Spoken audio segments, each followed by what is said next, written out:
பிள்ளைகள் கணிங்க தேர்ட் டைம்ல வந்த ஒரு ஸ்ட்ரக்சர்ல வந்த கல்குலேஷன் கேள்வி உண்டு. சரியா? இதை செஞ்சு பார்ப்போம். இப்போ மூல பாருங்க, 9 கிராம் யூரியா CONH2 ட்வைஸ் நீரில் கரைக்கப்பட்டு 100 சென்டிமீட்டர் கனம் கரைசலாக்கப்பட்டது. இந்த கரைசலின் அடர்த்தி 1.08 கிராம் per சென்டிமீட்டர் கனமா எனின், உங்களுக்கு 9 கிராம் யூரியா எடுத்து நீரில் கரைச்சி 100 சென்டிமீட்டர் கனம் கரைசல் பெற்றுக்கொள்றாங்க. அந்த கரைசல்ல அடர்த்தி 1.08 கிராம் per சென்டிமீட்டர் கனமா. அப்போ அந்த கரைசல்ண்டா யாருண்டா, நீங்க கரைச்ச யூரியாவும் நீரும் இது ரெண்டும் சேர்ந்துதான் இந்த கரைசல் வருது. ரைட்? இப்ப முதலாவது கேள்வியை பாருங்க, இக்கரைசலின் திணிவை காண்க. அப்ப அடர்த்தி சமன் திணிவின் கீழ் கனவளவு. ஆகவே திணிவு சமன் கனவளவு தர அடர்த்தி. அப்ப நம்ம கரைசல்ல திணிவு கேட்டா, கரைசல்ல திணிவு சமன் கரைசலின் அடர்த்தி தர கரைசலின் கனவளவு. அப்ப கரைசலின் அடர்த்தி நம்ம தெரியும், 1.08 கிராம் per சென்டிமீட்டர் கனம் தர அந்த கனவளவு வந்து 100 சென்டிமீட்டர் கனம். பெருகினோம்டா உங்களுக்கு 108 கிராம் வரப்போகுது. சென்டிமீட்டர் கனவும் சென்டிமீட்டர் -3 வெட்டுப்படும். 108 கிராம் வரப்போகுது. இதான் கரைசல்ல தெளிவா இருக்க போகுது. அடுத்தது, கரைசலில் உள்ள இரு கூறுகளினதும் மூல் அளவுகளை காண்க. அப்ப கரைசல்ல மொத்த திணிவு வந்து 108 கிராம். இந்த 108 கிராம்ல 9 கிராம் யூரியா வரி. மிச்சம் இருக்கிறது நீர் அடிக்க போகுதுன்னு, நீர் அடிக்க போகுது. ஆகவே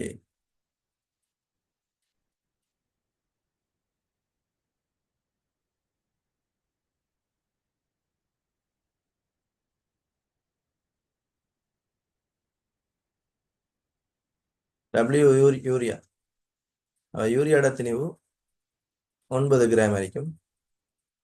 H2O இந்த திணிவு பார்த்தோம்னா மொத்த திணிவு 108ல இருந்து யூரியாட திணிவு 9 கிராம கழிச்சா வரதா இருக்கும். அதாவது 99 கிராம் இருக்க போகுது யூரியாட திணிவு. சரி, நீர திணிவு. இப்ப கேள்வி கவனியும், மூல் அளவுல மூல் எண்ணிக்கை கடிறாங்க. அப்ப முதலாவது யூரியா யூரியாவின் மூளை பார்த்தோம்னா திணிவின் கீழ் அதுல மூலர் திணிவு. யூரியாவின் மூலர் திணிவு பார்ப்போம் எவ்வளவு உண்டு. CONH2. அப்ப கார்பன் 12, ஆக்சிஜன் 16, நைதரசன் 14, அப்ப 28, ஹைதரசன் 4 மொத்தமாக கூடணும்டா 12, 16, 28, 28, 56 நாளும் 60. அப்ப 60 வரப்போகுது. 60 கிராம் per mole வரப்போகுது. அப்ப 60 கிராம் மூல் -1 வரப்போகுது. அடுத்த H2O இந்த மூளை பார்த்தோம்னா H2O திணிவு 99 கிராம். H2O இந்த மூல திணிவு 18 கிராம் மூல் -1. சரியா? பிரிச்சோம்டா இங்க 3 கீழ் 20 வரும். 3 கீழ் 20 வரப்போகுது.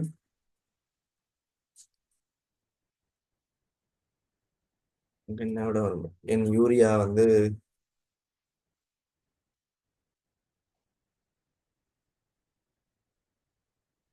தசம் 1.5 வரப்போகுது. 0.15 மூல் வரப்போகுது.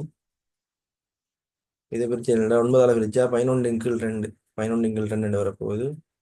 சுருக்கணும்னா 5.5 வரும். 5.5 மூல் வரப்போகுது. அடுத்த யூரியாவின் மூல் பின்னத்தை காண்க. அப்ப எக்ஸ்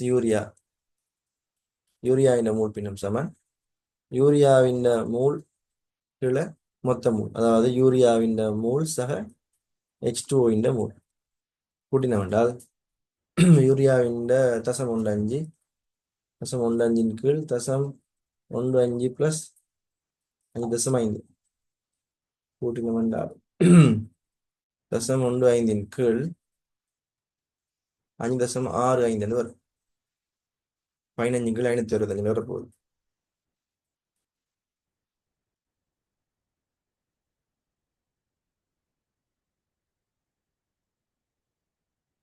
தசம் 0.226 வரப்போகுது. தசம் 0.226 வரப்போகுது. 265. அடுத்த யூரியாவின் மூலர் திறனை மூல் per டெசிமீட்டர் கணத்தில் கணிக்க. இப்போ யூரியாவின் செறிவு கணிக்கிறான். C7NOV மூல் நமக்கு தெரியும் யூரியாட மூல் எவ்வளவு 0.15 0.15 மூலின் கீழ் யூரியாவின் கனவளவு என்ன கரைசல் கனவளவு 100 சென்டிமீட்டர் கனம் 100 சென்டிமீட்டர் கனம் அதை மீட்டர் டெசிமீட்டர் கணத்துக்கு மாற்றணும் 100 தர 10 தர 10 டெசிமீட்டர் கனம்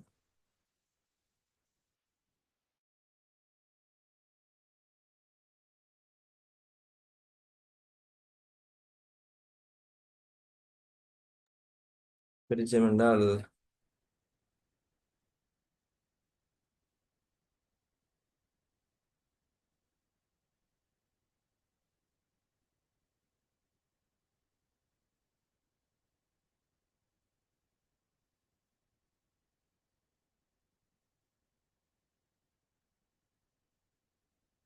1.5 மூல் per டெசிமீட்டர் கனம் வந்து வரப்போகுது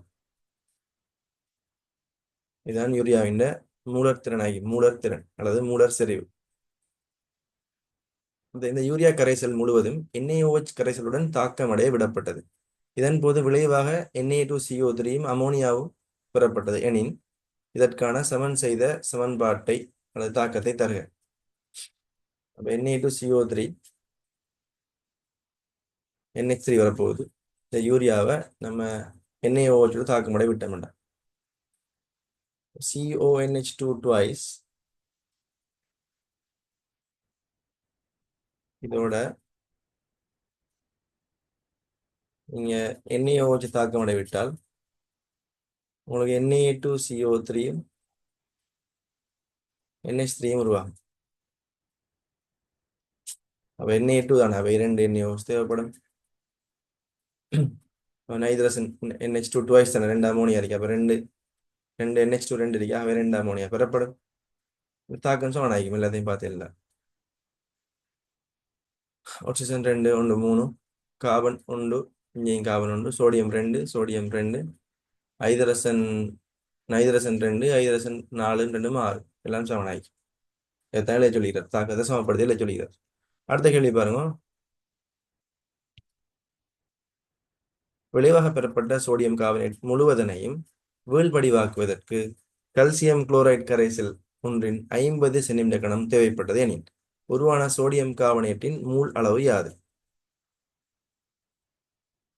அதாவது உருவான சோடியம் கார்பனேட் மூல் எவ்வளவு இருக்கிறார் நமக்கு தெரியும் உருவான யூரியாட மூல் வந்து 0.15 0.15 அப்ப 0.15 மூல் யூரியா உருவாயிருக்கு கவனிங்க ஒரு மூல் யூரியா தாக்கினால் ஒரு மூல் சோடியம் கார்பனேட் வரும் ஆகவே 0.15 மூல் யூரியா தாக்கினா அதே அளவு மூல் 0.15 மூல் சோடியம் கார்பனேட் உருவாகும் முதலாவது கேள்விதான் உருவான சோடியம் கார்பனேட்டின் மூல எண்ணிக்கை யாது 0.15 மூல் அறிக்க போகுது 0.15 மூல் அறிக்க போகுது அடுத்தது தாக்கமடைந்த CaCl2வின் செறிவு யாது உங்களுக்கு தாக்கத்தை முதல் அழிக்கணுமோ இந்த உருவான சோடியம் கார்பனேட்டை கல்சியம் குளோரைட்டை பயன்படுத்தி வீழ்படிவாக்கப்படுறாங்க நமக்கு என்ன நடக்கும் கல்சியம் 2+ இந்த CO3 2- சேர்ந்து கல்சியம் கார்பனேட்டா வீழ்படிவாகும் மிச்சமாக்கிறது NaCl வரப்போகுது அப்ப 2 Na+ 2 Cl- 2 NaCl வரும் உங்களுக்கு பெறப்பட்ட சோடியம் கார்பனேட் வந்து 0.15 மூலண்டா இதோட தாக்கமடைய தேவையான கல்சியம் குளோரைட் மூலம் 1:1 தாக்கம் அடையுது அப்ப அதே அளவு மூலம் தான் நீங்க அப்ப தாக்கமடைய தேவையான அளவு இங்க சோடியம் கார்பனேட்டோட தாக்கமடைகிற கல்சியம் குளோரைட் மூல் வந்து 0.15 மூலம் தான் நீங்க போகுது சரி இவங்களுக்கு இந்த கல்சியம் குளோரைட் கரைசல் கனவளவு தாராங்க செறிவு தரல அப்ப N7Cv இந்த கல்சியம் குளோரைட் மூல் தெரியும் நமக்கு 0.15 மூல் செறிவு தெரியாது கனவளவு 50 தர 10 டெசிமீட்டர் கனம் வரைக்கும் போகுது அப்போ C7 NOV 0.15 கீழ் 50 தர 10 மூல் per டெசிமீட்டர் கனம் வரப்போகுது மொத்தமா செறிவு C7 13 150 50 3 வரும் 3 மூல் per டெசிமீட்டர் கணம் வரப்போகுது. இதான் இந்த கால்சியம் குளோரைட்டின் சரி வரிக்க போகுது.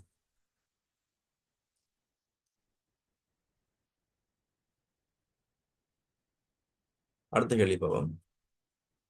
உருவான கால்சியம் கார்பனேட் வீழ்வடிவின் திணிவு யாது? திணிவு கவனிங்க என்னண்டா, இங்க ஒரு மூல் தாக்கினா இங்க ஒரு மூல் வருது. 0.15 மூல் தாக்கினா இங்க வரப்போறது எவ்வளவு? 0.15 மூலா தான் நிக்க போகுது. சரியா? இப்ப நமக்கு தேவை கல்சியம் கார்பனேட் திணிவு. அப்ப W கல்சியம் கார்பனேட் சமன் மூல் தர மூலக்கூற்று திணிவு அல்லது மூலர் திணிவு. மூல் 0.15 இதுல மூலர் திணிவு வந்து 100 என்ன? 100 கிராம் மூல் -1. கல்சியத்துக்கு 40, கார்பனேட்டுக்கு 60 வரும். மொத்தமா 100 வரப்போகுது.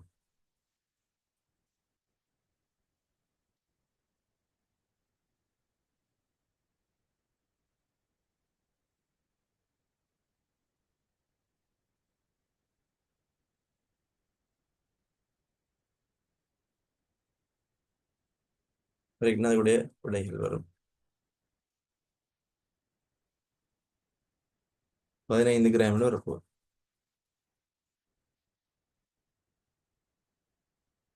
அப்ப அவ்வளவுதான் இந்த கேள்வியை பொறுத்த மட்டும் இருக்கு. ஒரு சின்ன உங்களோட பேசிக்கான கேள்வி இது. இதை செஞ்சு பாருங்க. செஞ்சு பார்த்துட்டு இந்த வீடியோ பாருங்க. இனி இன்ஷால்லா அடுத்த கேள்வியோட சந்திப்போம்.